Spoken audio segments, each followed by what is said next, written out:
अस्सलाम वालेकुम students, I hope कि आप सब लोग बिल्कुल खैरियत से होंगे। तो जैसा कि आप लोगों को याद होगा कि हम लोगों ने पिछले लेक्चर में लेक्चर नंबर 1 में हम लोगों ने बायोलॉजी का इस चैप्टर के कॉन्सेप्ट पढ़ा था और इस चैप्टर का नेम है बायोडाइवर्सिटी एंड क्लासिफिकेशन। इसके बारे में हम लोगों ने 3 डोमेन्स के बारे में पढ़ा था। तो आज हम लोगों ने पढ़ना है, हम लोगों ने जो 3 डोमेन्स पढ़े थे, domain Archaea, domain bacteria and domain Eukarya, उनमें से आज हम लोग डोमेन आर्चिया को डिस्कस करेंगे कि डोमेन आर्चिया क्या है। वैसे तो हम लोगों को पता है डोमेन आर्चिया प्रोकैरियोट्स हैं, मीन्स के domain Archaea include prokaryotes. Domain Archaea में जितनी भी दुनिया में प्रोकैरियोट्स हैं वो होते हैं, और डोमेन बैक्टीरिया में भी, और डोमेन यूकेरिया में यूकैरियोट्स। इतना तो आप लोगों को समझा चुकी हूँ मैं। तो आज हम लोगों ने डोमेन आर्चिया पढ़ना है कि डोमेन आर्चिया क्या होता है। In the 5 kingdom system this domain was included in kingdom Monera. जैसा कि हम लोगों ने किंगडम्स के बारे में पढ़ा था कि किंगडम मोनेरा में सारे प्रोकैरियोट्स होते हैं, और kingdom protista, fungi, animalia and प्लांटाई, उन सब में यूकैरियोट्स होते हैं। तो जैसा कि डोमेन आर्चिया किंगडम मोनेरा में है, इंक्लूड है, मीन्स के क्योंकि इस डोमेन आर्चिया में प्रोकैरियोट्स होते हैं, इसीलिए इसको this domain was included in kingdom Monera, इसीलिए किंगडम मोनेरा में इंक्लूडेड है। The name Archaea comes from a Greek archaios ancient. जो हम लोगों ने ये वर्ड हमारे पास डोमेन आर्चिया माखिज़ हुआ है, ये हम लोगों के पास किस चीज़ से माखिज़ हुआ है? एक ग्रीक वर्ड था, उसका नेम था आर्चियोस, और आर्चियोस का मतलब क्या होता है? एंशियंट। एंशियंट मतलब बहुत पुराना, मीन्स के सदियों पुराना। मीन्स के आर्चियोस का मतलब, आर्चिया हम लोगों ने कहाँ से माखिज़ किया? एक ग्रीक वर्ड आर्चियोस से, जो जिसका मायनी है एंशियंट, मतलब कि बहुत पुराना। मीन्स के there are prokaryotes which diverge from bacteria. ये वो प्रोकैरियोट्स हैं जो बैक्टीरिया से हम लोगों ने डाइवर्ज किए थे, जो बैक्टीरिया से आए थे इन वेरी एंशियंट टाइम्स, बहुत काफ़ी टाइम पहले, काफ़ी सदियों पहले। ये वो वाले प्रोकैरियोट्स हैं, जैसा कि हमारे पास बैक्टीरियाज भी प्रोकैरियोट्स हैं, लेकिन आर्चिया वो वाले प्रोकैरियोट्स हैं जिनमें जो बैक्टीरिया से डाइवर्ज हुए हैं, जो बैक्टीरिया के बाद आर्चिया आई हैं, वो वाले प्रोकैरियोट्स, डिफरेंट टाइप के प्रोकैरियोट्स जो कि काफ़ी सदियों पहले बैक्टीरिया से डाइवर्ज हुए हैं। इंडिविजुअल्स आर्चियंस मतलब जो इंडिविजुअल्स हैं हमारे पास, जो ऑर्गेनिज़म्स हैं, जो आर्चियंस हैं, जो प्रोकैरियोट्स हैं, उनकी हमारी इसमें इस अर्थ पे कितनी रेंज है? 0.1 पिकोमीटर से लेके 15 पिकोमीटर डायामीटर तक। मीन्स के ये जो हमारे पास आर्चियंस हैं, जितने भी इंडिविजुअल्स हैं, जितने भी आर्चियन स्पीशीज़ हैं, जितने भी आर्चियंस ऑर्गेनिज़म्स हैं, उनकी रेंज वो हमारे पास कितने हैं?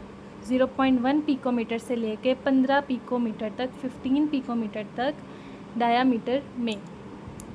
सम फॉर्म एग्रीगेट्स और filaments up to 200 picometer in length. काफ़ी आर्चियाज़ हैं, काफ़ी आर्चियंस हैं जो कि एग्रीगेट्स तैयार करते हैं और फिलामेंट्स तैयार करते हैं।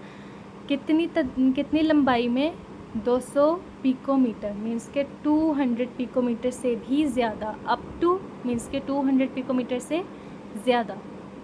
दे अकर इन वेरियस शेप्स, इनकी काफ़ी शेप्स होती हैं। मीन्स के जिस तरह डोमेन आर्चिया में ना आर्चियंस की काफ़ी ज़्यादा शेप्स होती हैं, मीन्स के जैसे कि स्फेरिकल शेप आप सर्च किएगा, वो इस तरह की होती है स्फेरिकल शेप। रॉड शेप मतलब लंबी सी, जैसे हमारे पास ट्यूबलाइट होती है ना, इसी तरह से रॉड शेप भी बड़ी लंबी स्टिक की तरह होती है, उस तरह की इसे रॉड शेप कहते हैं। Spiral, looped and rectangular shape, means कि इसकी काफ़ी शेप्स होती हैं। इसमें थोड़ी सी बताई हैं, और भी काफ़ी इसकी शेप्स होती हैं।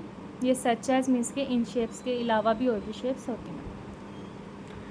Archaea reproduce asexually bye binary और मल्टीपल फिलियन, फ्रेगमेंटेशन और बडिंग। आर्चिया कैसे रिप्रोड्यूस होती है? इनकी रिप्रोडक्शन कैसे होती है? इनकी पहली बात, इनकी रिप्रोडक्शन होती है एसेक्सुअली।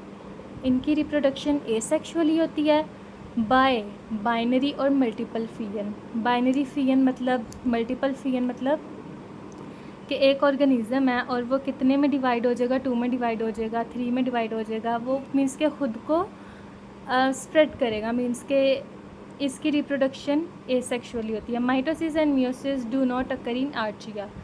जो माइटोसिस और मियोसिस ये सेक्सुअली रिप्रोडक्शन में आते हैं, तो इसमें माइटोसिस और मियोसिस आर्चिया में अक्कर नहीं होती, ये एसेक्सुअली रिप्रोड्यूस करते हैं।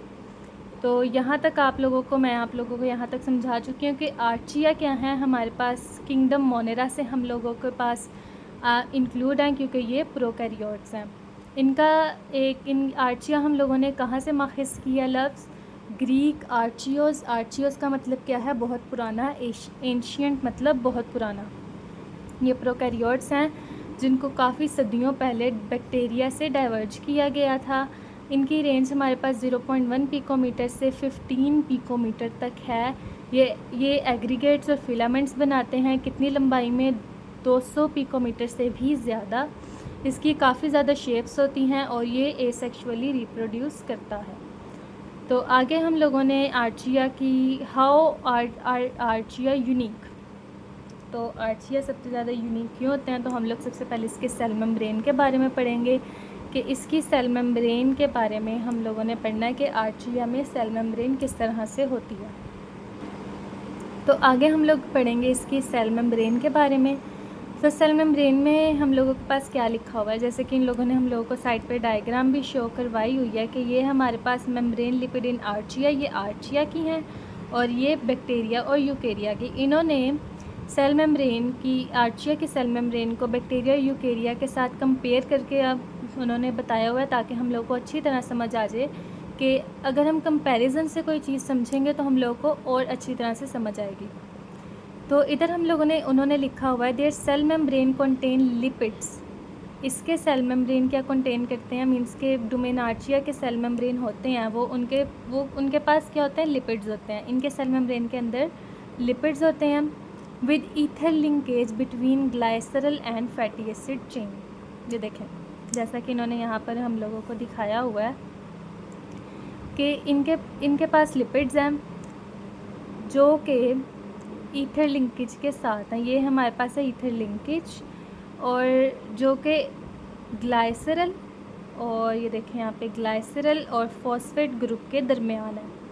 ईथर लिंकेज ग्लाइसरल और फॉस्फेट ग्रुप के दरमियान, फैटी एसिड्स चेन के दरमियान है। ये देखें, सॉरी मैंने फॉस्फेट ग्रुप बोल दिया, जबकि यहाँ पे जो हमारे पास ईथर लिंकेज है ये ब्रांच चेन है। ब्रांच चेन हमारे पास फैटी एसिड्स चेन है यहाँ पे जो कि ब्रांच्ड है, और ये हमारे पास ग्लाइसरल है। ग्लाइसरल और इस फैटी एसिड्स चेन मीन्स के दरमियान हमारे पास ईथर लिंकेज है।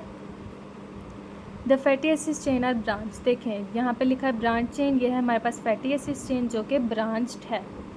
That's why their cell membrane are more resistant to extreme condition. इसीलिए इनका जो सेल मेम्ब्रेन है वो एक्सट्रीम कंडीशन मतलब जैसी मर्ज़ी कंडीशन हो, काफ़ी बुरी कंडीशन हो, उसमें सर्वाइव करता है। और इसी वजह से कि इसके ग्लाइसरल और इसकी फैटी एसिड्स चेन है, इसके दरमियान ईथर लिंकेज है हमारे पास।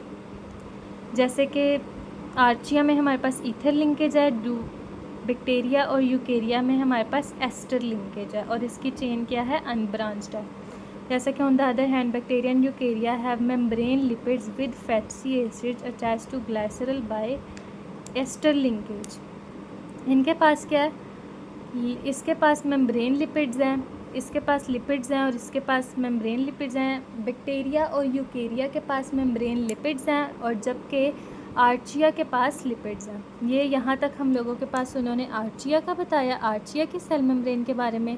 यहाँ पर वो बैक्टीरिया, डोमेन बैक्टीरिया और डोमेन यूकेरिया की सेल मेम्ब्रेन के बारे में बता रहे हैं। तो दे हैव मेम्ब्रेन लिपिड्स। इनके पास मेम्ब्रेन लिपिड्स होते हैं विद फैटी एसिड्स। इनके पास ये जो हैं ये फैटी एसिड चेन है, यहाँ पे भी ये फैटी एसिड चेन है। फ़र्क क्या है? ये ब्रांच्ड है और ये अनब्रांच्ड है। Fatty acids attached to glycerol by ester linkage, जो कि ये है हमारे पास ग्लाइसरल, ये हमारे पास ग्लाइसरल है और ये एस्टर लिंकेज है। Fatty acid chain ester linkage की वजह से ग्लाइसरल के साथ अटैच हैं क्योंकि ये अनब्रांच चेन है। जैसे कि इधर ईथर लिंकेज ग्लाइसरल और ब्रांच चेन के दरमियान है ना, इसी तरह इधर ester linkage fatty acid chain और ग्लाइसरल के दरमियान है, जिसने इन दोनों को आपस में जोड़ा हुआ है। The fatty acid chains are unbranched, fatty acid chain के हमारे पास अनब्रांच्ड है। इसके बाद आती है हमारे पास सेल वॉल कंपोजिशन, के इसमें हमारे पास सेल वॉल कंपोजिशन के बारे में हम लोगों ने पढ़ना है। Their cell wall of Archaea lack cellulose and peptidoglycan. अच्छा, इसमें भी उन लोगों ने हम लोगों को बैक्टीरिया की सेल वॉल के बारे में और आर्चिया की सेल वॉल के बारे में डिफरेंस बताया है। अगर आपके क्वेश्चंस आएंगे ना, तो ये आपस में डिफरेंशिएट आएंगे बैक्टीरिया और आर्चिया के दरमियान, या फिर वो सिर्फ आर्चिया की सेल वॉल कंपोजिशन या आर्चिया का सेल मेम्ब्रेन पूछ लेंगे। तो हम लोगों ने सेल वॉल कंपोजिशन, आर्चिया की जो सेल वॉल है ना, उसके पास ना सेलुलोस होता है ना पेप्टाइडोग्लाइकेन होता है। आप लोगों ने इस चीज़ को अपने दिमाग में रख लेना है कि आर्चिया के पास हमारे पास ना सेलुलोस होता है और ना पेप्टाइडोग्लाइकेन होता है। इंस्टेड इसकी जगह हमारे पास सेलुलोस और पेप्टाइडोग्लाइकेन नहीं है आर्चिया में।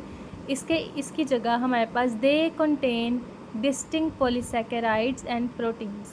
इनके पास इनकी सेल वॉल के अंदर पॉलीसैकेराइड्स होते हैं और प्रोटीन्स होती हैं।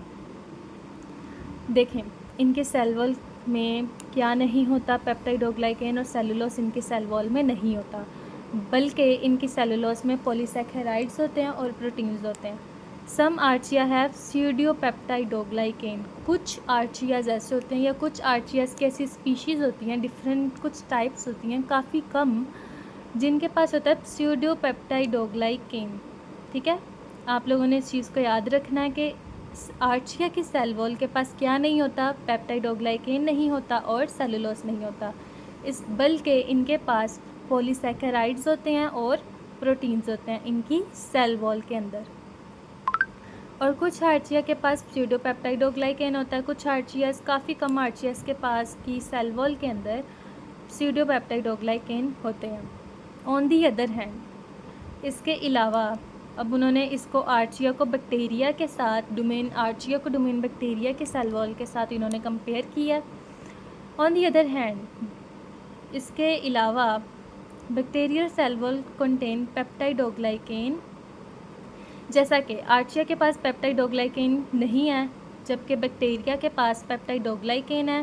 बैक्टीरिया की सेल वॉल के पास, वो मुझे बोलते हुए याद नहीं रहता, मैंने ये नहीं कहना कि बैक्टीरिया के पास, बल्कि बैक्टीरिया की सेल वॉल के अंदर पेप्टाइडोग्लाइकेन होता है, जबकि आर्चिया की सेल वॉल के अंदर पेप्टाइडोग्लाइकेन नहीं होता। लैक ऑफ पेप्टाइडोग्लाइकेन और they contain peptidoglycan. Bacterial cell wall contain peptidoglycan. अब पॉलीमर कंसिस्टिंग ऑफ शुगर्स, इनकी सेल वॉल के अंदर पॉलीमर होते हैं जिनके अंदर शुगर होती है। ऐसे पॉलीमर्स होते हैं जिनके अंदर शुगर होती है। एंड अमाइनो एसिड्स, और इनकी सेल वॉल के अंदर अमाइनो एसिड्स भी होते हैं दैट प्रोवाइड स्ट्रक्चरल सपोर्ट। अच्छा, इनकी जो सेल वॉल होती है, इसके बैक्टीरिया की सेल वॉल के अंदर पेप्टाइडोग्लाइकेन होता है, पॉलीमर होता है जो कि शुगर होती है उस पॉलीमर के अंदर, और अमाइनो एसिड्स होते हैं जो सेल वॉल को, बैक्टीरिया की सेल वॉल को स्ट्रक्चरल सपोर्ट प्रोवाइड करते हैं। जबकि इन यूकेरिया, एक हमारे पास हम लोगों ने सेल वॉल के बारे में पढ़ा, पहले हम लोगों ने आर्चिया की सेल वॉल के बारे में पढ़ा जिसके पास पेप्टाइडोग्लाइकेन नहीं होता, बल्कि उसके पास पॉलीसैकेराइड्स और प्रोटीन होते हैं। फिर हमने बैक्टीरिया की सेल वॉल के बारे में पढ़ा जिसके पास पेप्टाइडोग्लाइकेन होता है, पॉलीमर ऑफ शुगर होता है और अमाइनो एसिड्स होते हैं। अब तीसरा हम पढ़ेंगे यूकेरिया। यूकेरिया के पास क्या होता है? Eukarya the cell walls, eukarya की सेल वॉल्स में क्या होता है? If present are composed of cellulose और काइटिन।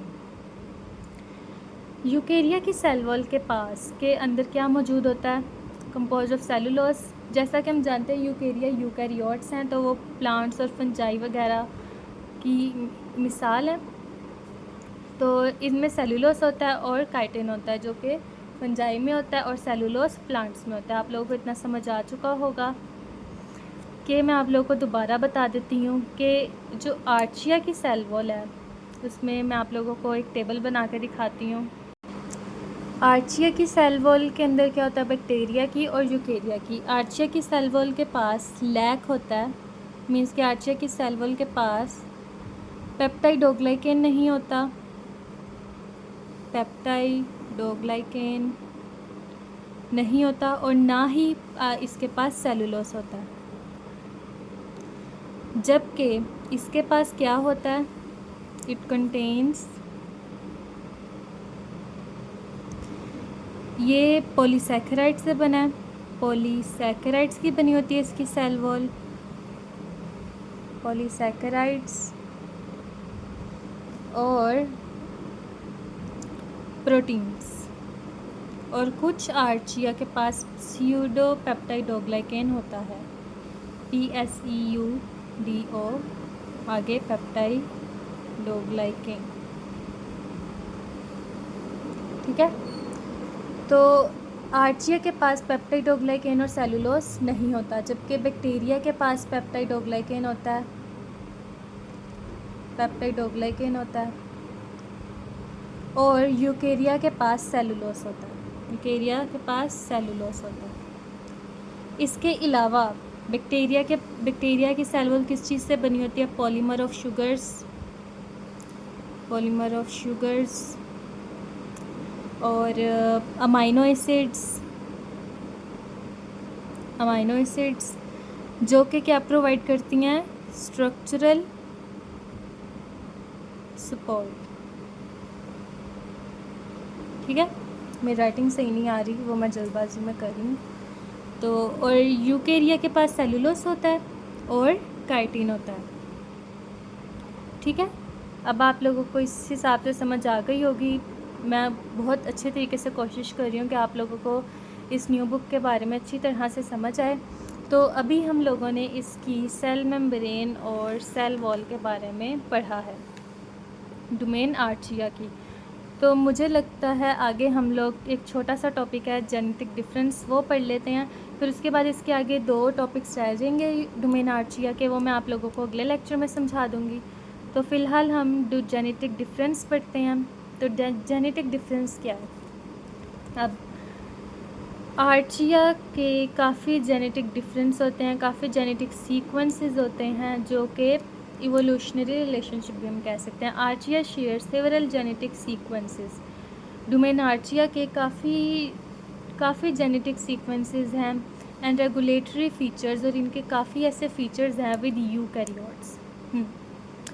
आर्चिया क्या है हमारे पास, प्रोकैरियोट्स, जैसा कि हम लोगों ने ऊपर पढ़ा था, यहाँ पर शायद हम लोगों ने पढ़ा था ऊपर, हाँ हम लोगों ने लेक्चर नंबर 1 में पढ़ा था, या हाँ, Archaea are more closely related to eukaryotes than to bacteria, कि आर्चिया बैक्टीरिया से ज़्यादा यूकैरियोट्स के साथ क्लोज हैं, क्लोजली रिलेशनशिप में है, क्लोजली इवोल्यूशनरी रिलेशनशिप में। इनके जेनेटिक, इनके कुछ फीचर्स आपस में मिलते जुलते हैं। With eukaryotes, regulatory features with eukaryotes, इसके काफ़ी फीचर्स हैं जो यूकैरियोट्स के साथ मिलते हैं। हाईलाइटिंग दे क्लोजर इवोल्यूशनरी रिलेशनशिप, क्या हाईलाइट होता है हमारे पास कि इनके काफ़ी इवोल्यूशनरी, काफ़ी सदियों पहले कुछ ऐसी इंडिविजुअल्स थे, कुछ ऐसी स्पीशीज़ थी जिनके फीचर्स आपस में सेम थे, और जो जेनेटिक सीक्वेंस से काफ़ी जनरेशन बाय जनरेशन वो फीचर्स चेंज होते रहे, और इस तरह से हम लोगों के पास इनका ये हमें पता चला कि आर्चिया के प्रोकैरियोट्स के यूकैरियोट्स के साथ काफ़ी जेनेटिक सीक्वेंसेस हैं, काफ़ी फीचर्स हैं जो आपस में मिलते जुलते हैं। ये हमारे पास सिंपल सा टॉपिक था। तो आज हम लोगों ने आर्चिया का यहाँ तक पढ़ा है लेक्चर नंबर 2 में। तो आई होप कि आप लोगों को इसकी अच्छी तरह से समझ आई होगी। मैंने मुकम्मल कोशिश किया कि आप लोगों को समझ आए और आपको ये लेक्चर अच्छी तरह से समझ आए। तो अगर आप लोगों को ये लेक्चर अच्छी तरह से समझ आया है, क्योंकि ये न्यू कोर्स है, थोड़ा सा डिफ़िकल्ट होगा, लेकिन हम इसका सिलेबस साथ साथ कवर करते रहेंगे ताकि हम लोगों को, स्टूडेंट्स को अच्छी तरह से समझ आ सके। और अभी हम लोगों ने डोमेन आर्चिया के बारे में पढ़ा है, उसकी cell membrane, cell wall composition और जेनेटिक डिफरेंसेस। कल हम लोग इंशाल्लाह इसके ग्रुप्स वगैरह पढ़ेंगे और इसके मेटाबॉलिक पाथवेज वगैरह पढ़ेंगे। तो आज के लिए इतना ही। आई होप कि आप लोगों को वीडियो समझ आई होगी। अगर समझ आई है तो आप इस चैनल को सब्सक्राइब करें, मेरी वीडियोस को लाइक करें और शेयर करें अपने दोस्तों के साथ, ताकि वो भी अच्छी तरह से बायोलॉजी और काफ़ी डिफरेंट सब्जेक्ट्स भी मैं अपलोड करती हूँ वो भी समझ सकें। अल्लाह हाफ़िज़।